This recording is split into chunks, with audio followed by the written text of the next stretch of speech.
Menteri Kewangan untuk buat pengumuman 45 minit. Silakan Perdana Menteri. Assalamualaikum warahmatullahi wabarakatuh. Salam sejahtera.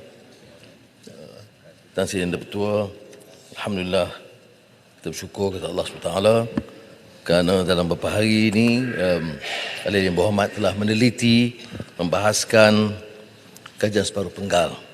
Tentunya tidak semua yang memberi kesempatan untuk meneliti rancangan itu, tetapi saya percaya kebijaksanaan Ahli Yang Berhormat untuk mengambil perhatian bahawa beberapa kerangka cadangan itu perlu diteliti dan tidak hanya dijadikan satu bahan kecaman tanpa meneliti.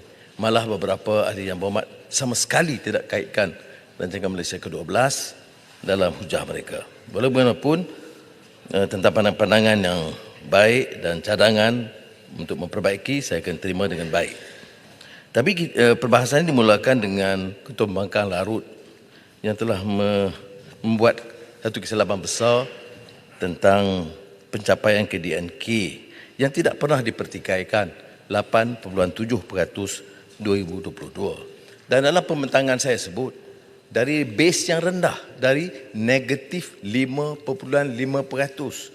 Sebab itulah Titiwangsa bagi kuliah kepada beliau dan Ahli Yang Berhormat. Kerana kalau tidak faham tentang hal ini, dia mempersulitkan kerja kita sebagai Ahli Yang Berhormat. Kadar pertumbuhan itu yang mesti terkait dengan kadar pertumbuhan sebelumnya. Sebab itu kalau Singapura umpamanya berkembang 7.6%, lebih rendah dari Malaysia. Tetapi 2020 tahun sebelumnya 4.1%. Tahun sebelumnya Malaysia negatif 5.5%. Jadi saya tidak nafikan naik 8.7%, tetapi janganlah dia riuh rendah menyatakan kejayaan paling besar dalam negara. Nampak sangat kedangkalan ilmu ekonomi basic ini. Tapi tak apalah, kita teruskan. Yang Berhormat, terima kasihlah. Saya juga nak tegangkan kepada Yang Amat Berhormat tentang basic itu betul. Kita pun setuju. Memang dia punya base tu rendah. Kita pun setuju. Tapi oleh kerana inisiatif, cara kita untuk menentukan supaya kita dapat melonjakkan ekonomi itu yang sepatutnya kita banggakan. Ia sebenarnya adalah sesuatu yang sama-sama telah pun kita pastikan supaya ia mencapai satu angka yang baik. Kalaulah dia base-nya rendah, tetapi kita tidak tahu bagaimana untuk menentukan supaya dapat dilonjakkan ekonominya, maka sudah tentu dia tidak akan mencapai 8.7. Sebab itu saya kata, oleh kerana inisiatif yang baik itulah yang menyebabkan dia dapat pertumbuhan yang baik. Terima kasih.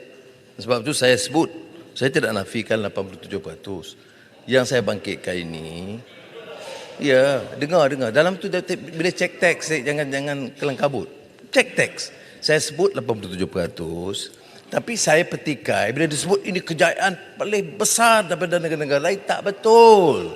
Ini yang saya kata basic economics, iaitu 87% dari atau ketimbang negatif 55%. Tapi tak apalah, kalau dia nak menang juga menanglah, tak ada masalah. Fakta. Ini fakta ekonomi, tak boleh dipertikaikan. Yang Amat Berhormat, kempen di bawah boleh. Saya bukan nak menang atau tapi tak apa dah.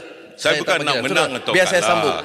Tapi ceritanya, saya hanya terangkan mengulangi ini apa yang disebut oleh Titiwangsa. Saya tak bagi laluan, sudah. Tajuk lain, kita tukar tajuk lain. Tajuk lain. Sebab itu saya boleh juga boleh tentukan fakta 87% tidak betul kalau disebut terbaik di rantau. Itu saja saya nak sebut. Saya nak maklumkan bahawa pertumbuhan itu mencapai Titiwangsa dah bagi kuliah cukup lengkap. Saya pakai yang itu cukup. Tak apa. Bukan saya tak mau dengar kuliah itu. Yang saya nak tegangkan kepada Yang Amat Berhormat adalah bahawa kita juga kena menerima hakikatnya bahawa ketika itu dengan inisiatif yang dilakukan oleh kerajaan lah yang Ya. menyebabkan ada pertumbuhan itu. Ya, saya dah kata terima Sebab kasih. itu harus kita sama-sama Saya dah kata merasakan. Terima kasih. Okey, saya ingat sila Pram. Ya, terima kasih. Saya pun dah kata terima kasih. Termasuklah penggunaan dana KWSP rakyat yang banyak. Tak apa, tapi berjaya dalam bidang itu. Tentu, terima kasih. Baik. Tetapi yang tidak disebut juga, yang saya sebut dalam ucapan awal. Yang saya sebut dalam ucapan awal. Apa dia dalam Rancangan Malaysia ke-12, Kajian Separuh Penggal. Ya. Bahawa catatan itu tidak diambil kira kadar pengangguran memuncak 5.3% dan tahun 2021 4.6%. Kemudian masalah yang dicapai, saya katakan kadar pengangguran, walaupun ada kes COVID, kita tidak nafikan. Ya. Cuma angka-angka ini saya sebut. Jadi tidak bermaksud untuk menyatakan tidak ada usaha. Saya hanya pertikaikan bila disebut kejayaan luar biasa ketimbang negara-negara lain. Itu saja.